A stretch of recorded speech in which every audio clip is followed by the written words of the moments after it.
मान्या और शांता वसई के मछुआरे थे। दोनों दंपत्ति साथ मिलकर काम किया करते थे। अरे शांता, देख आज अच्छी मच्छी मिली है, मेरा काम हो गया। अब तू जा और सारी मछलियाँ बेच। अगा भाई, ये बेचते बेचते तो शाम हो जाएगी। अच्छा है ना? पर तब तक काल्पी को खाना और दवाई कौन खिलाएगा? मैं है ना, मैं अपनी गुड़िया का अच्छे से ख्याल रखेगा। ठीक है, तो मैं जाती हूँ। काल्पी, सारी दवाई खा लेना। तुम्हें जल्दी जल्दी ठीक होना है ना? ठीक है माँ, मैं खा लूंगी। शांता ने मछलियों को टोकरी में भरा और वो मछलियाँ बेचने निकल गई। काल्पी अपने बाबा के साथ खेलने की जिद करने लगी। बाबा, मेरे साथ पकड़म पकड़ाई खेलो ना। नहीं बेटा, हम कुछ और खेलते हैं। नहीं, मुझे तो पकड़म पकड़ाई ही खेलना है। लेकिन तुझे भाग दौड़ वाले खेल मनाए न कल्पी, डॉक्टर बोले थे ना तुझे। क्या बाबा, मैं दूसरे बच्चों की तरह कोई भी खेल नहीं खेल पाती। चल हम सांप सीढ़ी खेलते हैं। नहीं, मैं ऊब चुकी हूँ। मुझे दौड़ना है, खेलना है, आपके साथ दरिया पर जाना है। पर कल्पी, तेरे को मालूम है ना। अच्छा सुन, तू दवाई खाकर जब ठीक हो जाएगी, मैं तेरे साथ खूब खेलूंगा, पकड़म पकड़ाई, लपा छुपी, और तुझे दरिया पर भी ले जाऊंगा।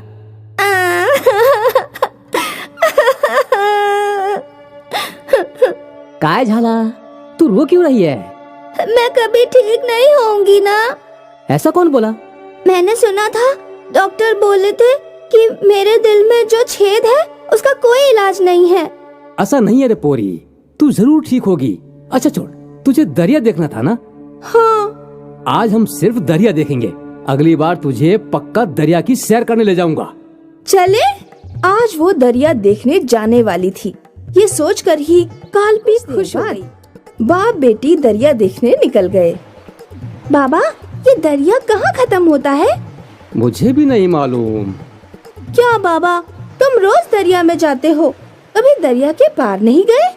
नहीं रे पोरी, तू जब बड़ी होगी ना, तू बड़ी जहाज की कैप्टन बनना और इस दरिया के पार जाना। हाँ, मला दरिया खूप आवडतो। बाबा, अगर मेरी बड़ी जहाज दरिया में डूब गई तो? नहीं रे पोरी, ऐसा कुछ नहीं होएगा। पर अगर ऐसा कुछ हुआ तो? नहीं होएगा। और अगर ऐसा कुछ हुआ भी तो दरिया का देव तुझे बचा लेगा। दरिया का देव? ये दरिया का देव है जो तेरी मेरी सबकी बात सुन रहा है, और अगर वो चाहे तो हमारी सब तकलीफ दूर कर सकता है। मेरे दिल का छेद भी ठीक कर सकते हैं? होए पोरी, तू दरिया देव से प्रार्थना कर, वो तुझे जरूर ठीक कर देंगे। मान्या और काल्पी दोनों ने प्रार्थना की। उसके बाद दोनों घर लौटे। शांता लौट चुकी थी। सारे परिवार ने एक साथ समय बिताया। आज काल्पी बहुत खुश थी। अगले दिन मान्या रोज की तरह दरिया में मछलियाँ पकड़ने गया। वो खुश था, उसे मछलियाँ मिल नहीं रही थी, इसीलिए वो दरिया के बीचों बीच चला गया और जाल दरिया में डालकर इंतजार करने लगा। उसको काल्पी की बात याद आ गई। हे दरिया के देव, मेरी कल्पी की इच्छा पूरी कर दे, उसे ठीक कर दे दरिया देव। मान्या प्रार्थना कर ही रहा था कि उसके जाल में खिंचा चला जाने लगा। लगता कोई मछली है। मान्या ने जाल खींचना शुरू किया। जाल काफी भारी था, वो खिंचता जा रहा था। जब जाल ऊपर आया तो उसने देखा कि जाल में 3 अलग अलग मछलियाँ थीं। ये कौन सी मछली है? हा? ऐसी मछली तो मैंने कभी नहीं देखी। तभी वो मछली बोल पड़ी, हम जादुई मछलियाँ हैं। काय? हम सच में जादुई मछलियाँ हैं। मान्या को अपने कानों पर यकीन नहीं हो रहा था। ये मछलियाँ सच में बोल रही हैं? हाँ मान्या, तुमने दरिया के देवता को याद किया और उन्होंने हमें तुम्हारे पास भेजा तुम्हारी मदद करने। तो क्या मेरी कल्पी ठीक हो जाएगी? हाँ, पर इसके लिए तुम्हें हमारी 3 शर्तें माननी होगी। मुझे सब मंजूर है। पहली शर्त, तुम हमारे बारे में यानी 3 जादुई मछलियों और दरिया के देवता के बारे में अपने परिवार के अलावा किसी को भी नहीं बताओगे। मंजूर है। और दूसरी शर्त कि तुम जिंदगी भर दरिया के देवता से कुछ नहीं मांगोगे। मेरी बच्ची ठीक हो जाए, उससे ज्यादा मुझे कुछ नहीं चाहिए। तीसरी शर्त, आज के बाद तुम कभी दरिया में मछलियाँ नहीं पकड़ोगे। सोच लो। ये सुनकर मान्या थोड़ा सोच में पड़ गया, पर काल्पी उसकी जान थी। मैं मछलियाँ नहीं पकड़ सकता तो मैं मजदूरी करके जीवन काट लूंगा। मेरी बेटी ठीक हो जाए, इससे बड़ी मेरी कोई इच्छा नहीं। तो तुम्हें हमारी सारी शर्तें मंजूर हैं? ओए मंजूर है, मुझे तीनों शर्तें मंजूर हैं। ठीक है, तो दरिया के देवता तुम्हारी इच्छा पूरी करेंगे और तुम्हारी बेटी कालपी बिल्कुल ठीक हो जाएगी। याद रहे, आज के बाद तुम कभी मछलियाँ नहीं पकड़ सकते। मुझे जिंदगी भर याद रहेगा। मान्या वापस किनारे लौटा और दौड़ते हुए घर गया। मान्या ने शांता को सब बताया। अब अपनी बेटी ठीक हो गई। मला बतोए कि हमें डॉक्टर से चेक करवा लेना चाहिए। ठीक है चलो, पर मुझे दरिया के देवता के चमत्कार पर यकीन है। मान्या और शांता कालपी को लेकर डॉक्टर के पास गए। डॉक्टर ने चेक किया और वो खुद असमंजस में पड़ गया। ये कैसे हो सकता है? किसी बच्ची के दिल का छेद अपने आप कैसे भर सकता है? ये चमत्कार है, चमत्कार। पूरा परिवार खुश हो गया। वो लोग जो जिंदगी भर चाहते थे वो हो चुका था। शांता और मान्या की बेटी कालपी बिल्कुल ठीक हो गई। पूरे परिवार ने दरिया के देवता का शुक्रिया किया। उस दिन से मान्या मजदूरी करने लगा। वो कभी भी दरिया वापस नहीं लौटा। अपनी बेटी की जिंदगी के लिए मान्या ने मछलियाँ पकड़ना छोड़ दिया।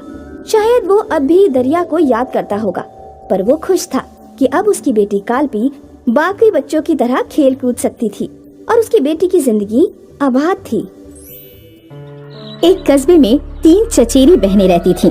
मोना और सोना 2 सगी बहनें थीं और दिखने में वो बहुत ही सुंदर थीं, जबकि काली उनके चाचा की बेटी थी जो दिखने में दुबली पतली और सांवली थी। सभी लोग उसका बहुत मजाक बनाते थे। बच्चे उसे काली कहकर चिढ़ाते थे। एक दिन सोना और मोना स्कूल जाने के लिए तैयार होकर स्कूल का बैग लेकर बाहर निकली। तभी काली ने उन्हें रोक लिया। तुम दोनों मेरी बहनें हो ना? मैं भी तुम्हारे साथ स्कूल चलती हूँ। बहुत पागल लड़की है।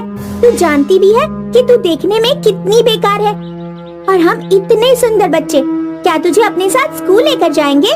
मेरी मम्मी कहती है कि मैं इस दुनिया में सबसे सुंदर हूँ। अगर तेरी मम्मी कहेगी कि तू चांद है तो क्या हम मान लेंगे? और ऐसे तो मेरी मम्मी भी कहती है कि तू काली है। काली है तो बस है। काली वहाँ से रोते हुए अकेले ही स्कूल चली गई। जब काली स्कूल में पहुँची तो उसने देखा कि सभी बच्चे मोना और सोना से हेलो बोल रहे हैं, लेकिन काली को सबने इग्नोर कर दिया। देख काली, तुझे लगता है कि सिर्फ हम दोनों बहनें ही तुझे काली बोलते हैं, लेकिन अब तो तूने भी देख लिया कि क्लास के बच्चे भी कैसे करते हैं। काली उदास होकर क्लास में सबसे पीछे जाकर बैठ गई और रोजाना ऐसे ही चलता रहा। नवरात्र के दिन थे और एक जगह कन्या पूजन के लिए सोना और मोना के लिए बुलावा आया। वो दोनों अच्छे से तैयार होकर जाने लगी। काली भी यह देख रही थी। सोना, मोना, मुझे भी अपने साथ ले चलो। तुझे बुलाया है क्या? नहीं। तुझे खुद तो कोई बुलाता नहीं है, क्योंकि ना इसके पास अच्छे कपड़े हैं और ना अच्छी सूरत। दोनों बहनें काली का मजाक बनाकर वहाँ से चली गईं। काली पढ़ने बैठ गई। स्कूल में रिजल्ट का दिन। आज अपनी क्लास में मैं फर्स्ट आऊंगी। हाँ, मैं भी फर्स्ट आऊंगी, क्योंकि सुंदर बच्चों को तो मैडम भी ज्यादा मार्क्स देती हैं। काली भी वहीं खड़ी होकर यह सब सुन रही थी। और काली, तुझे नहीं आना क्या फर्स्ट? काली कुछ बोलती, लेकिन उससे पहले ही मोना बोल पड़ी। ये फर्स्ट आएगी, लेकिन लाइन में नीचे से फर्स्ट आएगी। एक बार फिर दोनों बहनों ने काली का मजाक बनाया और हंसने लगी। तभी मैडम ने सभी बच्चों को असेंबली में बुलाया और रिजल्ट की घोषणा की। मैडम ने सबसे पहले क्लास में फर्स्ट आए बच्चों का नाम लिया, लेकिन सोना मोना का उसमें नाम नहीं था। काली अपनी क्लास में और पूरे स्कूल में फर्स्ट थी। यह देखकर सबके होश उड़ गए। आज इस काली की वजह से हमारी बहुत बेइज्जती हुई है। इसको नहीं छोड़ेंगे। हाँ, इसका कुछ न कुछ तो करना ही होगा। बच्चों के रिजल्ट की खबर पूरे कस्बे में फैल गई और सभी लोग काली को बधाइयाँ देने लगे। यह देखकर सोना और मोना को बहुत जलन हुई और उन्होंने काली को सबक सिखाने का पूरा मन बना लिया। एक दिन सुबह सुबह काली अकेले ही अपने घर के पास खेल रही थी। तभी वहाँ सोना और मोना भी आ गयी। काली, क्या तुम हमें अपनी दोस्त बनाओगी? हाँ काली, हमने तुम्हारा मजाक बनाया, उसके लिए हम माफी मांगते हैं। कोई बात नहीं, अब से हम दोस्त हुए। ठीक है, आज हमारी दोस्ती की खुशी में हम कहीं घूमने चलते हैं। वहाँ अच्छा अच्छा खाना खाएंगे और खूब मजे करेंगे। हाँ, हम बहुत खेलेंगे। हम हर रविवार को वहाँ जाते हैं। मैं मम्मी को बता कर आ रही हूँ और फिर साथ चलेंगे। ओए, तू पागल है क्या? अगर ऐसे बताएगी तो तेरी मम्मी नहीं भेजेंगी, इसलिए हमें चुपचाप चलना होगा। काली दोनों के साथ चली गई। सोना और मोना काली को एक जंगल में ले गईं। ये कौन सी जगह है? हम कहाँ जा रहे हैं? ये जंगल है और हम यहाँ मस्ती करने आए हैं। हाँ, फिर तो बहुत मजा आएगा। चलो एक गेम खेलते हैं। काली, तू कुएं के ऊपर आँख बंद करके खड़ी हो जा। फिर उसके बाद तू पहले खड़ी तो हो, फिर बताएंगे। काली वहाँ खड़ी हो गई और आंखें बंद कर ली। मोना और सोना ने एक दूसरे को इशारा किया और काली को कुआं में धक्का दे दिया। काली के चीखने की आवाज कुएं में गूंज गई। दोनों बहनें खुश होकर घर वापस चली गईं। काली कुएं में नीचे गिरती जा रही थी, लेकिन कुछ ही मिनटों में वह एक नई दुनिया में पहुंच गई। वहाँ 3 चांद थे। काली बहुत घबरा गई। मैं कहाँ हूँ? बचाओ, बचाओ! घबराओ नहीं, तुम चांद पर हो। चांद? हाँ, हम 3 जादुई चांद हैं। लेकिन किताब में तो मैंने सिर्फ एक ही पढ़ा है। हम जादुई चांद हैं। तुम जो भी मांगना चाहो मांग सकती हो। मुझे सब काली कहकर चिढ़ाते हैं। मैं कहाँ जाऊँ? सभी बच्चे मेरा मजाक उड़ाते हैं। मुझसे कोई भी बात नहीं करता। हम सब कुछ जानते हैं, इसीलिए हम तुमको वरदान देते हैं कि तुम बहुत सुंदर हो जाओ। और रंग से कोई भी फर्क नहीं पड़ता, लेकिन तुम मानवों का एक अलग ही स्वांग है। मैं वापस कैसे जाऊंगी? अपनी आंखें बंद करो, हम तुमको भेज देते हैं। काली ने आंखें बंद की और अगले ही पल वह अपने घर थी। उसने अपनी माँ को सारी घटना बताई और माँ ने भी उसको विश्व सुंदरी कहा। अगले दिन स्कूल में मिस ब्यूटी प्रतियोगिता होनी थी, जिसमें सोना और मोना ने भी भाग लिया। लेकिन काली को देखकर सभी लोग आश्चर्यचकित रह गए।